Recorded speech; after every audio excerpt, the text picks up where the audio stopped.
किया है वो साक्षात प्रेम का स्वरूप है महाराज तुलसाराम जी। साक्षात प्रेम का स्वरूप और प्रेम की परिभाषा सुननी है तो आपके जीवन को देख लो, प्रेम की परिभाषा आपको समझ में आ जाएगी। क्योंकि उन्होंने एक शब्द कहा, थे महाराज मेथौरा मारवाड़ी में, उन दो शब्दों में पूरी बात हो गई। ए प्रेम की मोटी परिभाषा है कि थे हो महाराज में हो थोड़ा। कितनी मोटी बात कह दी दो शब्दों में, सहज सरल। शास्त्र पढ़ने के बाद, विद्वान बनने के बाद भी ये दो शब्द कहला, और वो 10 शब्द महाराज जी ने कह करके हम सबको उपदेश दे दिया कि करना क्या है। का निर्वहन करने वाले ब्रह्मधाम आशोतरा पीठाधीश्वर पूज्यपाद तुलसाराम जी महाराज के श्री चरणों में कोटिशः सश्रद्धा पूर्वक वंदन अभिनंदन प्रणाम करता हूँ। उसी गुरु परंपरा के निर्वाहक इस मंच पर विराजमान मेरे आदरणीय श्रद्धेय जगदीश्वरी जी महाराज चौटन मठ, निर्मलदास जी महाराज महामंडलेश्वर जी, ब्रह्मचारी जी, ओंकार भारती जी, खुशहालगिरी जी, अन्य जितने भी महात्मा विराजे हैं, सबको बहुत श्रद्धा पूर्वक मेरा दंडवत प्रणाम है। इस प्रेम सभा में उपस्थित ब्रह्म समाज के जितने भी श्रेष्ठ देवतुल्य दिव्य आत्मा, उन सबको प्रणाम वंदन करता हूँ। जय ब्रह्माजी ब्रह्माय नमः। प्रेम सभा का शब्द और प्रेम शब्द की परिभाषा मैं तो पूर्ण नहीं कर पाऊंगा, परंतु जिनके कृपा से हम सब लोग यहाँ उपस्थित हुए हैं, जिन्होंने इसको प्रेम शब्द के माध्यम से आयोजन किया है, वो साक्षात प्रेम का स्वरूप है महाराज तुलसाराम जी। साक्षात प्रेम का स्वरूप और प्रेम की परिभाषा सुननी है तो आपके जीवन को देख लो, प्रेम की परिभाषा आपको समझ में आ जाएगी। क्योंकि उन्होंने एक शब्द कहा, थे महाराज मेथौरा मारवाड़ी में, उन दो शब्दों में पूरी बात हो गई। ए प्रेम की मोटी परिभाषा है कि थे हो महाराज में हो थोड़ा।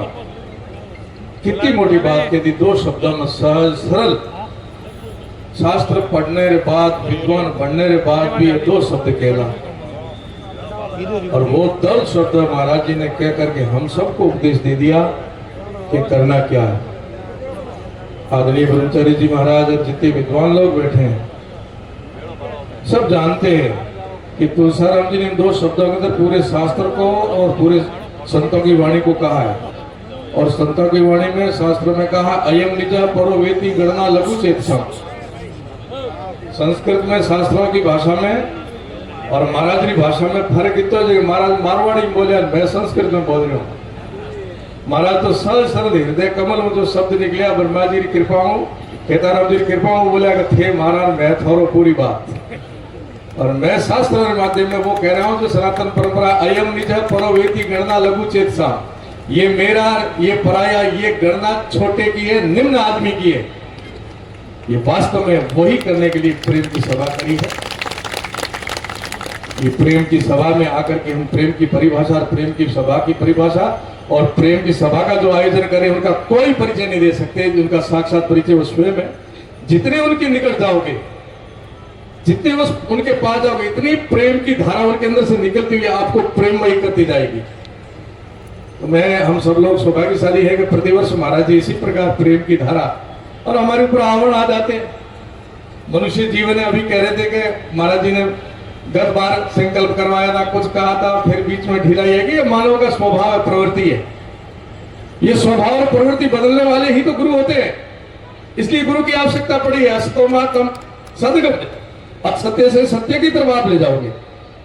तम सर्वा ज्योतिर्गमय, अंधकार से प्रकाश की तरफ भी आप ले जाओगे। और मृत्युर्मा अमृतम गमय, मौत से अमृतता की तरफ भी आप ही ले जाओगे। ये तो भक्त है, इन पर कृपा करेंगे, क्योंकि आप उस गुरु परंपरा के निर्वाहक हो।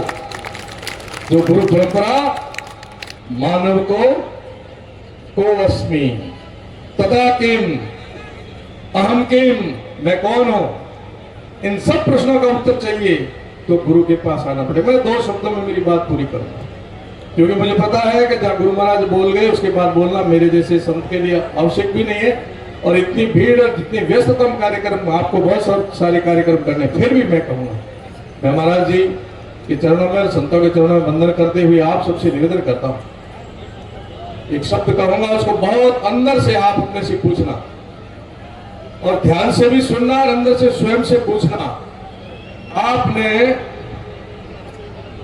अपने से कब पूछा है कि मैं कौन हूं? स्वयं से आपने कब पूछा है कि मैं कौन हूं? पूछा है क्या आपने? कितने दिन, कितने महीने, कितने वर्ष गुजर गए होंगे कि आपने अपने से पूछा हो कि मैं हूं कौन? आप कहोगे कौन सा प्रश्न कर रहे हो, क्या पूछना है, इसमें आवश्यकता कहां है? उदाहरण के तौर पर मैं कौन हूं? मैं प्रतापरी हूं, मेरा ये गुरु महाराज है, ये मेरा परंपरा है, ये मेरा शरीर है, ये मेरा संबंध है। भाई ये कब आभास होगा? आप आपके पास बैठना प्रारंभ करो, प्रश्न पूछो मैं हूं कौन, और स्थूल और सूक्ष्म दोनों से प्रश्न पूछो। प्रथम दृष्टया आपसे प्रश्न करने का समय नहीं है, आप इतनी व्यस्तम जीवन जीते हो, और जब आप आपके पास बैठ नहीं सकते तो दुनिया का क्या पता करोगे? आप स्वयं का पता नहीं है, दूसरा का पता ढूंढने निकले हो। बैठो अपने पास, इस व्यस्ततम जीवन में से निकल करके अपने लिए कुछ पल निकाल करके पूछो अपने से कि मैं कौन हूं। और जब आप पूछना प्रारंभ करोगे तो मैं जानता हूं गुरुओं की कृपा से आपको अपने कर्तव्य का बोध होगा, आपको अपने कर्तव्य का बोध होगा। कर्तव्य को हिंदी में कर्तव्य कहते हैं, और अंग्रेजी में उसको ड्यूटी कहते हैं, उर्दू में उसको फर्ज कहते हैं, जिम्मेदारी कहते हैं, और शास्त्रों की भाषा में उसको धर्म कहते हैं। आपका कर्तव्य क्या, आपकी ड्यूटी क्या, आपका फर्ज क्या है और आपका धर्म क्या है, इसका आभास कब होगा? जब आप आपके पास बैठना प्रारंभ करोगे कि मैं कौन हूं। आप बैठते ही नहीं अपने पास। फिर जो महाराज जी ने कहा था मेरे से पहले कि जो आप हो वो करो, जो आप हो वो करो। पहले ये पता करो कि आप कौन हो, और फिर जो हो वो करो। मेरा मानना ऐसा है सज्जनों, सारी समस्याएं जो खड़ी हो रही है घर में, समाज में, पड़ोस में, देश में, दुनिया में, उसका मुख्य कारण एक ही है कि जो हम है वो करते नहीं है। जो हम हैं वो करते नहीं है, इसलिए समस्या खड़ी है, और जो हम हैं वो करेंगे तो समस्या का समाधान होना शुरू हो जाएगा। उदाहरण के तौर पर आप अपना बोध करो कि मैं कौन हूं। आप किसके पिता हो, किसी के मित्र हो, किसी के भाई हो, किसी के पति हो, कोई आपकी पत्नी होगी, किसी के आप कोई कुछ लगते होंगे, किसी के गुरु हो, किसी के शिष्य हो, कोई अधिकारी हो, कोई जनप्रतिनिधि हो, कोई शरीर से संबंध है ना, तो जो है वो करो, और जो है वो करोगे तो समस्याओं का समाधान है, नहीं करोगे तो समस्या खड़ी मिलेगी। भाई भाई के झगड़े क्यों? क्योंकि भाई भाई अपने कर्तव्य का बोध करके कर्तव्य का पालन कर रहे तो झगड़ा समाप्त। पति पत्नी के झगड़े क्यों? यदि वो अपने कर्तव्य का बोध कर ले कि मैं कौन हूं और उसका पालन कर, झगड़े समाप्त। गुरु शिष्य का झगड़ा क्यों? यदि वो अपने कर्तव्य का बोध कर ले तो झगड़ा समाप्त। जनप्रतिनिधि हो चाहे कोई भी हो, अपने कर्तव्य का बोध करके कर्तव्य का पालन करेगा, समस्या का समाधान है, नहीं करेगा तो समस्या यूं ही खड़ी रहेगी। इसलिए अपने पास बैठ करके पूछो मैं कौन हूं, और पूछने के बाद जब कर्तव्य का बोध हो जाता है तो कर्तव्य का पालन करो, समस्या का समाधान होगा। इसलिए जो आप हो वो करो, ये भी महाराज जी ने कहा। 2-3 शब्द में महाराज जी की भाषा में, इतना तो नहीं विद्वानता समझ रहा, 2-3 शब्द। एक तो कहा अबे थे महाराज हूं था, तो मैंने कहा अयम निज प्रवृत्ति गंगा लघु जैसा महाराज ने कह दिया। दूसरा कहा थे हो जो करो, तो कर्तव्य का बोध कराया महाराज ने कि आप कौन हो, जो हो वो करो। अब एक उदाहरण सुनिए, अपनी गाड़ी से एक्सीडेंट हो जाए, कोई गौ माता मर जाए तो पाप लगेगा कि नहीं लगेगा? बोलो भाई। अपन प्रयास करेंगे कि इस पाप से मुक्त होए, अपनी गाड़ी से कोई व्यक्ति मर जाए एक्सीडेंट में तो धारा लगेगी कि नहीं लगेगी? धारा भी लगेगी, जुर्माना भी होगा, सजा भी होगा। अब ध्यान से सुनना, गाड़ी वही है, आप वही हो। आपने जानबूझ के किसी गाय को मारा तो पाप लगेगा या महापाप लगेगा? महापाप लगेगा। आपकी गाड़ी से आपने किसी व्यक्ति को जानबूझ के मारा तो धारा बदलेगी, हत्या की धारा लगेगी कि नहीं लगेगी? लगेगी। ठीक ऐसे जब आपको पता है कि आप किसी के भाई हो, आप किसी के शिष्य हो, आप किसी के गुरु हो, आप किसी के पति हो, तो जो हो नहीं करते हो जानबूझ करके तो पाप नहीं महापाप लगता है। पाप ही नहीं महापाप लगता है। इसलिए जो हो वो करो, नहीं तो पाप नहीं महापाप लगेगा। ठीक, ये तो शरीर संबंधी हुआ, ये तो कर्तव्य निर्वहन की बात की है। आप किसी के पिता हो, अब बाबू सिंह जी जैसे सज्जन पुरुष देखो कितना धर्म का पालन करते हैं, आज्ञा करते हैं, तो ये जो है वो कर रहे हैं। परंतु बाबू सिंह जी देखो या और किसी को देखो, ये कहीं ऐसा करके उपकार ऐसा अनुभव नहीं करते कि मैंने महाराज जी के ऊपर या ब्रह्म समाज के ऊपर कोई एहसान किया, नहीं, ऐसा कुछ नहीं करते, क्योंकि इनको कर्तव्य का बोध है। इनको पता है कि मुझे यही करना है। और आप लोग करके एहसान जताओगे तो वो कर्तव्य बोध नहीं, वो अहंकार बोध हो जाएगा। और हमारे से अच्छा कर्तव्य बोध करके पशु पक्षी अपना कर्तव्य निभाते हैं, अपना धर्म निभाते हैं। चिड़िया भूखी है, दाना उठा करके ला करके अपने पेट में नहीं डालती है, बच्चे के पेट में डालती है। इसलिए नहीं कि ये बच्चा बड़ा होकर के मेरा पेट भरेगा, वो अपने कर्तव्य का पालन करता है। ठीक ऐसे हम कोई एहसान नहीं करते, जो है वो करना चाहिए, ये कर्तव्य है। पर एक उद्देश्य नहीं है। उद्देश्य और कर्तव्य दोनों अलग क्रिया है। उद्देश्य को अंग्रेजी में टारगेट कहते हैं, हिंदी में ध्येय कहते हैं, लक्ष्य कहते हैं। ये तो सब आपका कर्तव्य था, ये जो कर्म था ये कर्तव्य था। आपके जीवन का उद्देश्य क्या? अरे उद्देश्य भी है जीवन का, क्या काम का? आपके जीवन का टारगेट क्या है? आहार भय मैथुन सामान्य पशु भी नराना, बच्चे पैदा करना, खाना पीना, डरना, ये करना, ये तो पशु और मनुष्य में समान क्रिया है। तो आपके जीवन का उद्देश्य क्या है? इसलिए अपने पास बैठो कि मैं कौन हूं। महाराज जी ने उपदेश दिया एक भगत को, भगवान की कृपा से मंत्र दिया, धंधा व्यवसाय खूब बड़ा, खूब इतना बड़ा कि मंत्र जपने का भी महाराज जी ने दिया, भगत को टाइम नहीं। और बंदर तो से दुखी हो रहा था कि महाराज जी ने मंत्र तो बहुत अच्छा दिया, पर धंधा महाराज जी की कृपा से इतना बड़ा कि मंत्र जपने का भी समय नहीं मिल रहा है।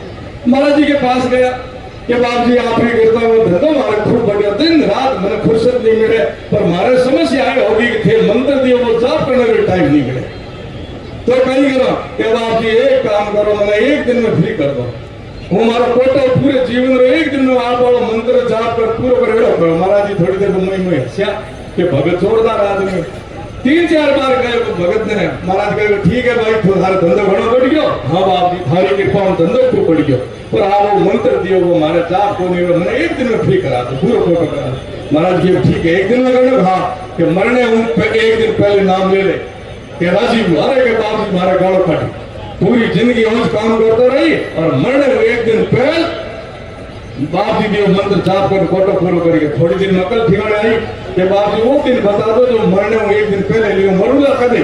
महाराज ने कहा कि प्रत्येक दिन को अंतिम दिन मान लेना और ये सत्य हम सबको स्वीकार करना। जीवन का प्रत्येक दिन हमारे लिए अंतिम दिन होता है, इसलिए अपने पास भी बैठो और अपना बोध भी करो, अपने उद्देश्य की तरफ दौड़िए। उद्देश्य और कर्तव्य का बोध कोई नहीं कराएंगे, गुरु कराएंगे। इसलिए गुरु परंपरा वो श्रेष्ठ परंपरा है। आप सबकी उनके प्रति श्रद्धा है और ये श्रद्धा बनाए रखना। प्रेम की परिभाषा ना मैं कर सकता, ना महाराज के जीवन की मैं परिभाषा कर सकता। महाराज यथार्थ है, यथार्थ को समझो, सब कुछ ज्ञान हो जाएगा। इन्हीं शब्दों के साथ पुनः संतों के चरणों में वंदन करता हूँ। आप सबके वंदन करते हुए यही कहूंगा कि श्रद्धा हम रखते, आप श्रद्धा रखना, श्रद्धा के साथ में आपको सब कुछ प्राप्त होगा। और तीसरा अभिवादनशील से चत्वारि तस्य वर्धन्ते आयु विद्या यशो बलम। आप अभिवादनशील रहना, नम्र रहना, सुशील रहना, अहंकार मत करना, आपकी 4 चीजें बढ़ जाएगी, आयु विद्या यश और बल। बहुत बहुत धन्यवाद, बहुत बहुत आशीर्वाद। बोलो सत्य सनातन धर्म की बहुत बहुत आशीर्वाद।